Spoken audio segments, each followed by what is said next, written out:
Unit 3 in the Module 4 discusses selected case studies from the Asia-Pacific region to show the attempts and outcomes of addressing gender barriers for achieving gender equality in DRR. There are barriers that hinder the progress in achieving gender equality in DRR and humanitarian response. Some of the key barriers are listed here. Some of them include low levels of awareness on gender dimension and gender-based disparities, deep-rooted structural issues in social dynamics confronting the interventions for women's empowerment, lack of recognition of women's skills and capacities, continued focus on vulnerability, gaps in understanding and guidance for translating the recommendations and commitments of the global frameworks into ground-level actions, and finally, inadequate accountability mechanisms and indicators of progress.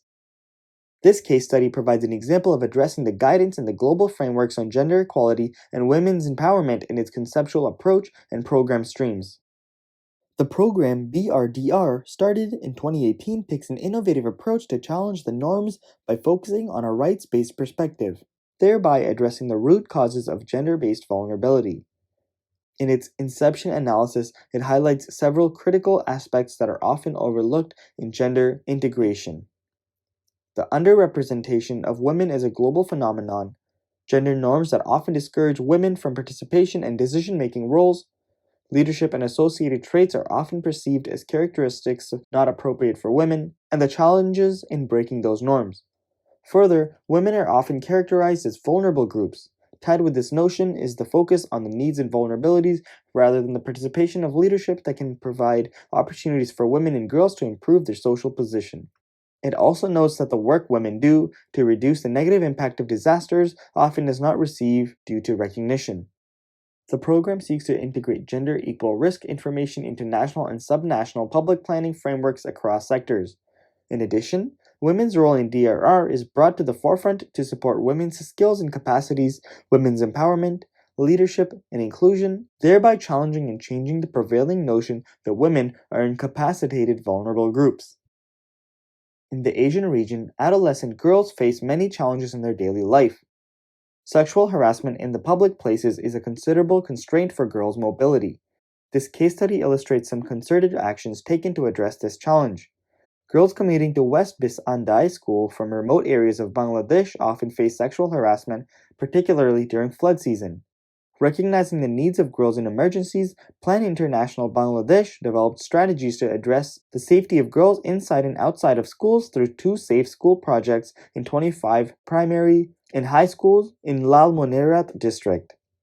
The project identified that lack of knowledge, absence of technical human resources, and conventional gender norms are among the most important factors impeding gender mainstreaming into school safety programs. This realization led to formation of disaster management committees and establishment of opinion boxes at schools. The project created task forces on 4 key areas: first aid, search and rescue, early warning, awareness raising, and psychosocial support. Girls and boys were equally represented in each task force with 1 teacher as their supervisor. The project also equipped boats with the necessary items to support adolescent girls traveling from rural areas during flooding. Additionally, a mechanism and action plan was developed to crack down on incidents of sexual harassment that girls often face while walking through cornfields on their way to school. The project created an enabling environment for both teachers and students to address gender issues such as how to retain girls in school, say no to child marriages, and combat sexual harassments inside and outside of school. It is expected that the Safe School project would directly sensitize 169 women and 210 men, members of the Disaster Management Committee, or DMC, as well as 3,848 girls and 3,372 boys of 25 schools. This case illustrates that when communities are provided with relevant information, they have the capacity to make sizable strides to build resilience to hazards. Roca Commune is located in Songkhe District, Battambang Province in western Cambodia. The Preparedness Partnership of Cambodia, PPC, formalized under the Asian Preparedness Partnership, conducted a training on disaster management, which circulated the 2015 Law on Disaster Management to the Commune Community of Disaster Management, CCDM, of Roca. Mrs. Simpao, as a participant and commune chief, had the opportunity to be actively involved in group discussions and practice the application of disaster preparedness tools. A few weeks after the training, she has organized a series of meetings to develop commune emergency preparedness and response plans, with all commune council members and village disaster management groups in the commune. While collecting data for the emergency plans, she has encouraged all village chiefs and commune committee members to consult with people by using the tools they learned from the training course. Raising awareness of disaster preparedness via training workshops and disaster preparedness activities. Strengthening women's leadership role to interact and serve in the community. Community members preparing and executing disaster preparedness plans.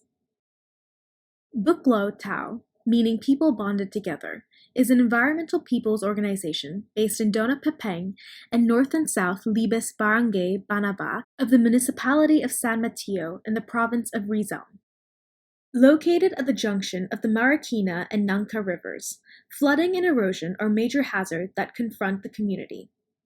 Most of the residents of North and South Libis, the most frequently flooded areas in the community, are informal dwellers. The organization Buklo Tau, with its experience of over 25 years with communities, introduced interventions to tackle the disaster risk issues. After a one-day disaster management orientation in June 1997, Buklo Tau immediately formed a disaster response committee composed on 33 members and formulated a counter-disaster plan to protect the community from damages due to regular flooding. The key interventions include formation of disaster response committee with community members, counter-disaster plan to protect the community from damages due to regular flooding, women team leaders trained for communicating early warning messages, search and rescue, environment-friendly livelihood support activities. Josefina Verba, PINA for short, is one of Buklo Tau's community-based disaster risk management team leaders. Another mother, Belen de Guzman, was in charge for the monitoring of the water level of the Marikina River. Typhoon Ising brought in continuous downpour during the entire night of 16 July 2009.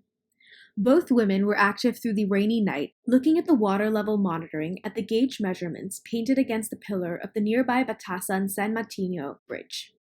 The following morning, many families were trapped in the second level of their homes. Josefina Verba maneuvered the rescue boat with her rescue rope to ferry children, mothers, and older persons to the safe haven of their community's evacuation center.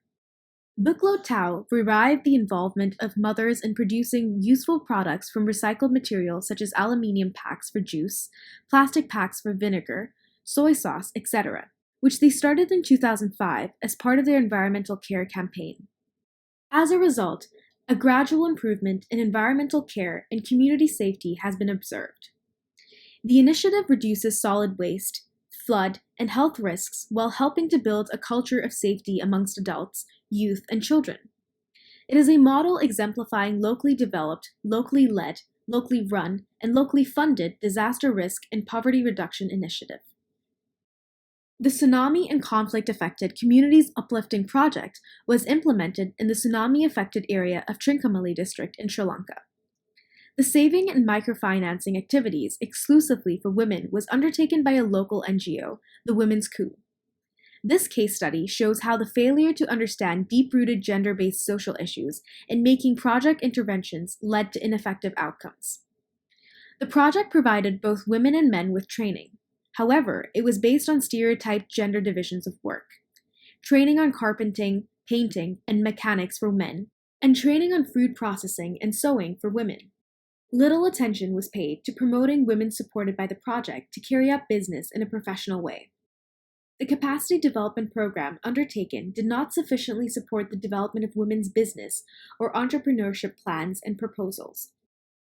Since the project intervention did not work to change the stereotypical attitudes and ideology in relation to addressing professional business development, the women who participated in the training program, specifically women belonging to the Muslim religious community, faced limitations to use the acquired skills only for family consumption.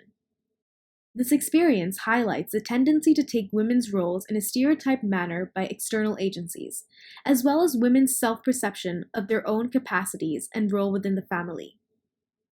While the saving and microfinancing activities contributed to increasing women's access to financial services, the project did not empower them to negotiate with the male family members for their autonomy or agency to make their own decisions on how to use the borrowed money for productive purposes.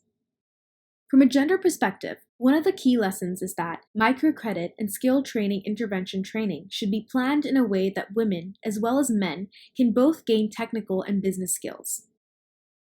We hope that you have learned much on the barriers for achieving gender equality, as well as this course on gender perspectives in disaster preparedness and humanitarian response, and we thank you for watching.